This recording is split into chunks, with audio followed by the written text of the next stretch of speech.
এই রে মা, দেখি একটু পটল গাছে কীরকম হয়েছে দেখি। সেদিন তো দেখলাম একটু পটল হয়েছে, দেখছি। এই দেখ, এই তো হয়েছে। এই দেখ পটল, থামো, পটল এই দেখো। দেখুন বন্ধুরা কিরকম গাছে পটল হয়েছে দেখুন। পটল তোমায় দিতে হবে। এই একটা, এই এইখানে একটা হয়েছে। হ্যাঁ হ্যাঁ হ্যাঁ, তোকে দিতে হবে, তুলে তুলে ওকে আগে দি। চলো ওইদিকে চলো, এখানে অনেকগুলো হয়েছে। এই দেখ, এই দেখ কত সুন্দর পটল বন্ধুরা। এই একটা, এই দেখ কত সুন্দর পটল।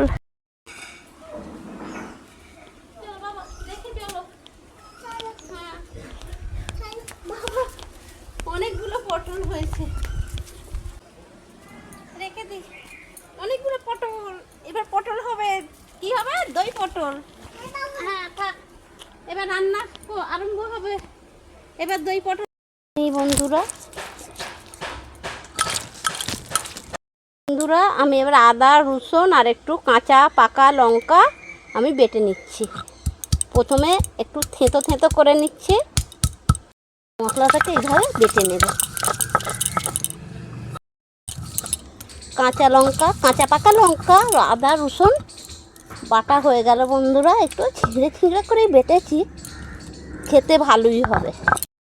বাটা হয়ে গেছে বন্ধুরা, এইবার এই তুলে নিলাম। এগুলো কেটে নেব বন্ধুরা। যে পটলগুলো তুলে আনলাম গাছের টাটকা টাটকা পটল, এইগুলো আমি এবারে খোসাটা প্রথমে চেঁচে ছাড়িয়ে নিই। কচি পটল তো এরকম চাঁচলেই হয়ে যাচ্ছে বন্ধুরা। দেখুন বন্ধুরা কীরকম গায়ে থেকে খোসাগুলো হয়ে যাচ্ছে। কচি পটল একটু না শাঁসটা এইভাবে চেঁচে নিলে ভালো, বেশ খোসাটা পরিষ্কার হয়ে যাবে আর পটলও পরিষ্কার হয়ে যাবে। তবে এই বন্ধুরা আমি পটলটাকে একটু এরকমভাবে, এতে নুন ঝালটা প্রবেশ করবে বলে একটু কেটে নিচ্ছি বন্ধুরা। সবাই শাঁসটা এবার খোসাটা ছাড়িয়ে ছাড়িয়ে নিয়েছি বন্ধুরা। এবার পটলগুলো মোটামুটি কাটা হয়ে গেল। আমার কাটা হয়ে গেল, কেটে মানে জলে দিয়ে দিয়েছি বন্ধুরা। এবারে পেঁয়াজটা একটু কেটে নেব। পেঁয়াজটা এইভাবে ঝিরি ঝিরি করে, আমার পেঁয়াজটা একটু বেশি দিলাম বন্ধুরা। পেঁয়াজটা বেশি দিলে বেশ ভালো হবে। এইবারে আমি টমেটোটা কেটে নিচ্ছি।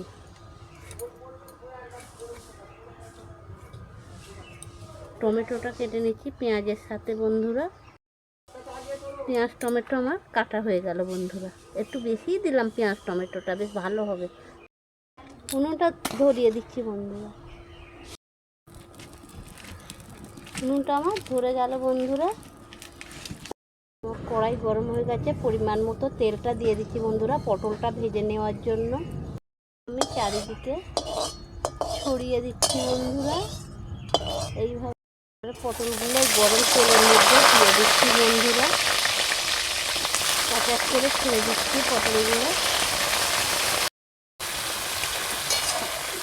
এবার খুঁটি দিয়ে একটু নাড়াচাড়া করে দিই। পটলটা তাড়াতাড়ি একটু সিদ্ধ হয়ে যাওয়ার জন্য বন্ধুরা আমি একটু লবণ দিয়ে দিচ্ছি, এতে তাড়াতাড়ি পটলটা ভাজা হয়ে যাবে।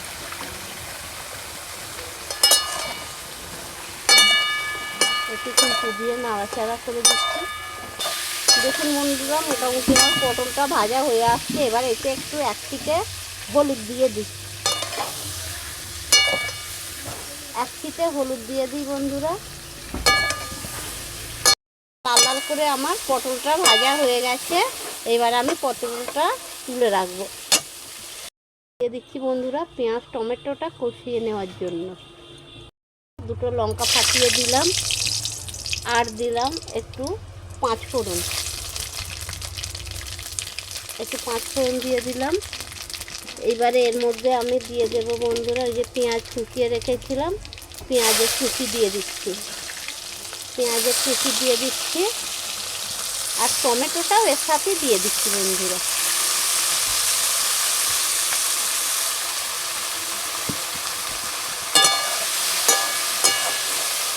বন্ধুরা। অল্প করেই দিলাম, পটলে দিয়েছিলাম তো। এবার দিয়ে দিচ্ছি হলুদ গুঁড়ো। হলুদ গুঁড়ো দিয়ে একটু নাড়াচাড়া করে দিচ্ছি বন্ধুরা। এবারে এর মধ্যে আমি দিয়ে দেবো বন্ধুরা আদা, রসুন, কাঁচা লঙ্কা, কাঁচা পাকা লঙ্কা। এবারে দিয়ে দিচ্ছি পরিমাণ মতো একটু লঙ্কা গুঁড়ো বন্ধুরা। লঙ্কা গুঁড়োটা দিয়ে আবার এই কষিয়ে নিচ্ছি একটু। এই খুন্তি দিয়ে কেটে নিচ্ছি। টক দইটা নিয়ে নিচ্ছি, একটু ফেটিয়ে নেব।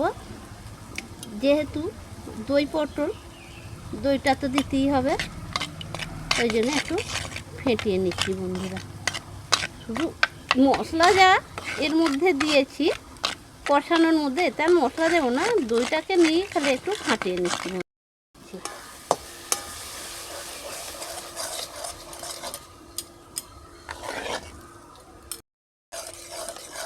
দইটা দিয়ে দিলাম বন্ধুরা, দিয়ে এবার একটু কষিয়ে নেব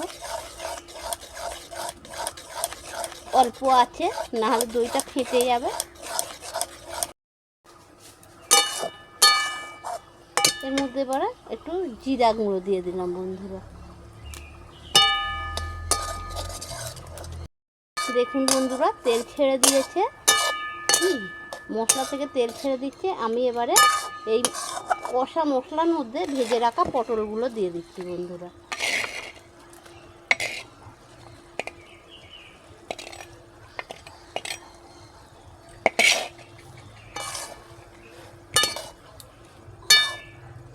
দেখুন বন্ধুরা কত সুন্দর মাখা মাখা হচ্ছে আমার দই পটলটা। হয়ে গেছে বন্ধুরা, দেখুন তেলও ছেড়ে দিয়েছে। এর মধ্যে দিয়ে মশলার পটলটা দিয়েছিলাম, জল ছেড়ে দিয়েছে, সরি তেল ছেড়ে দিয়েছে। এবার আমি জলটা পরিমাণ মতো দিয়ে দিচ্ছি বন্ধুরা।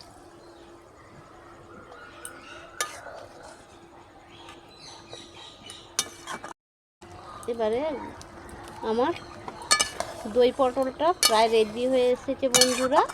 এবারে আমি এর মধ্যে একটু গরম মশলা ছিটিয়ে দেব।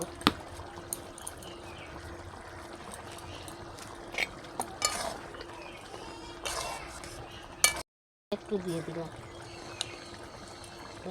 বেশি ঘি দেব না, এটা অপশনাল, আপনারা নাও দিতে পারেন। যারা ঘি খেতে পছন্দ করেন না তারা নাও ঘিটা দিতে পারেন, আমি দিলাম। আমার দই পটল একেবারে রেডি হয়ে গেছে। এবার আমি নামিয়ে নেব বন্ধুরা আস্তে আস্তে করে।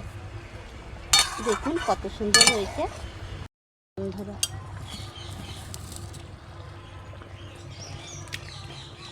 হয়ে গেল আমার দই পটল, আমি এবারে নামিয়ে নিলাম। একটু টক দই দিয়ে আমি গার্নিশিং করে দিলাম বন্ধুরা, দেখতে ভালো হওয়ার জন্য। বন্ধুরা দেখুন কত সুন্দর হয়েছে, আর এইভাবে আপনারাও বানিয়ে খাবেন, খুব ভালো লাগবে।